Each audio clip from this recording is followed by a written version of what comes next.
Invitée exceptionnelle du 20h ce soir, l'une des dirigeantes les plus influentes d'Europe. La première ministre danoise est avec nous ce soir. C'est la femme qui fait face à Donald Trump sur le Groenland. Bonsoir, Mette Frederiksen. Bonsoir et merci d'avoir accepté notre invitation. Vous êtes à Paris aujourd'hui, après Berlin hier, pour vous assurer de la solidarité de l'Europe face aux ambitions de Donald Trump qui veut envahir, annexer le Groenland, et on le rappelle, le Groenland qui appartient au royaume du Danemark. D'abord, je voulais savoir, quand on dirige le Danemark comme vous, pays membre de l'OTAN, allié fidèle des États-Unis, qu'est-ce qui se passe dans votre tête quand vous entendez le président américain dire, il y a 15 jours, « J'ai besoin du Groenland, je veux le Groenland et je l'aurai par tous les moyens, même par la force ». Qu'est-ce que vous ressentez à ce moment-là ? Tout d'abord, je voudrais exprimer tous nos remerciements à la France pour son soutien, ainsi qu'à toute l'Europe d'ailleurs.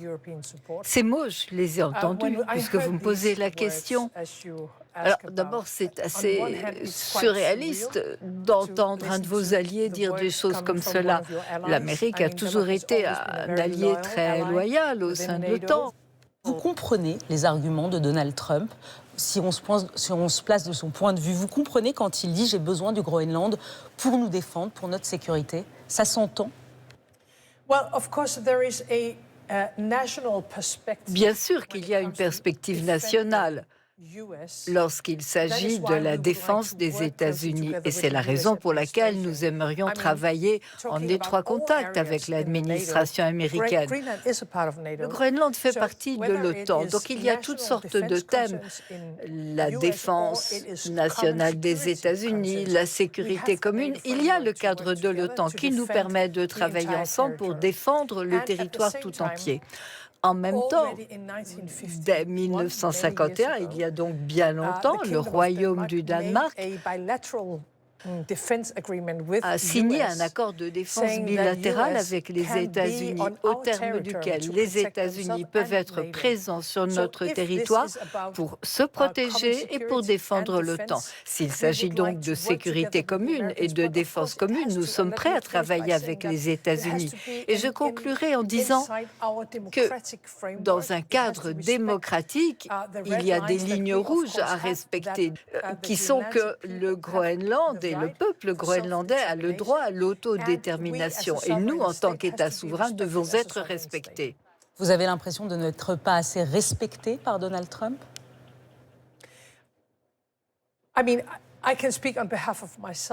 ne peux parler qu'en mon nom propre. Mais pour moi, c'est quelque chose de fondamental qui correspond aux valeurs démocratiques de base. Un État est souverain, on doit respecter ses frontières et on doit respecter le droit des autres peuples à l'autodétermination. En tant que dirigeante européenne, je dirais qu'il y a des compromis impossibles. Pas de compromis sur la démocratie. Je peux être pragmatique sur pratiquement toutes les questions politiques.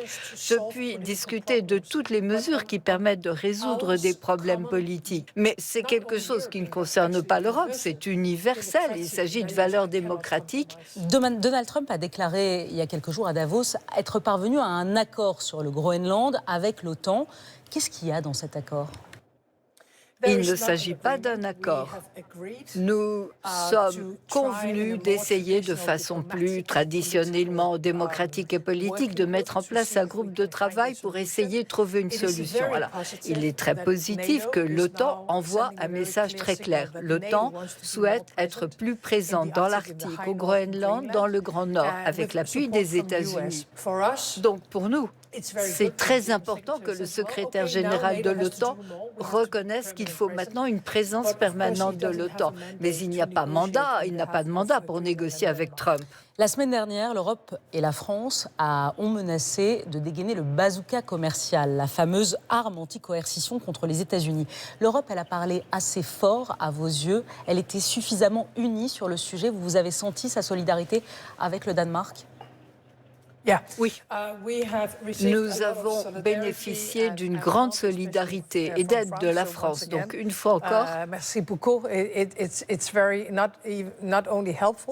n'est pas simplement utile, c'est nécessaire dans la situation actuelle. Oui, je dirais que l'Europe s'est tenue à nos côtés, que l'Europe a été unie Et je crois qu'il a été très intelligent de notre part de dire, si vous voulez une guerre pour les tarifs douaniers, cela sera nuisible à nos sociétés, à notre économie, cela fera du mal à nos travailleurs, mais cela vous fera du mal aussi. Mais si vous nous imposez des tarifs douaniers, nous réagirons de la même manière. Et je crois que l'on peut tirer la leçon des 15 derniers jours. Si l'Europe est unie, si nous pouvons nous défendre, mais je dirais d'ailleurs que c'est la seule façon d'avancer, ça fonctionne. It works. Ça peut marcher, comme vous dites, mais quand même, si jamais demain Donald Trump décidait vraiment d'utiliser la force pour prendre le Groenland.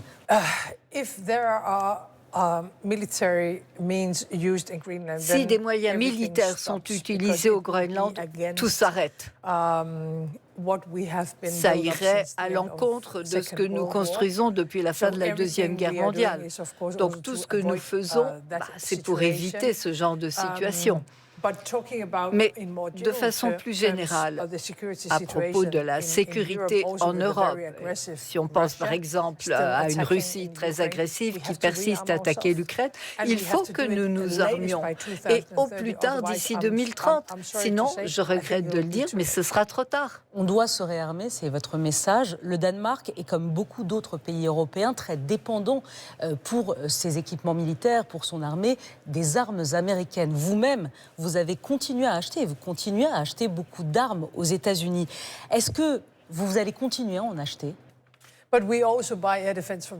Mais nous achetons également pour la défense en France et c'est un des plus gros investissements que nous ayons jamais fait historiquement. Quand je parle de réarmer l'Europe, je veux parler également de la création de nouvelles capacités en Europe pour accélérer notre production. Il est clair qu'il faut produire davantage en Europe. Je suis transatlantique, profondément. Je crois en le temps. Donc, il ne s'agit pas de faire quoi que ce soit contre le temps. Mais il faut que je vois ce qui se passe aux États-Unis.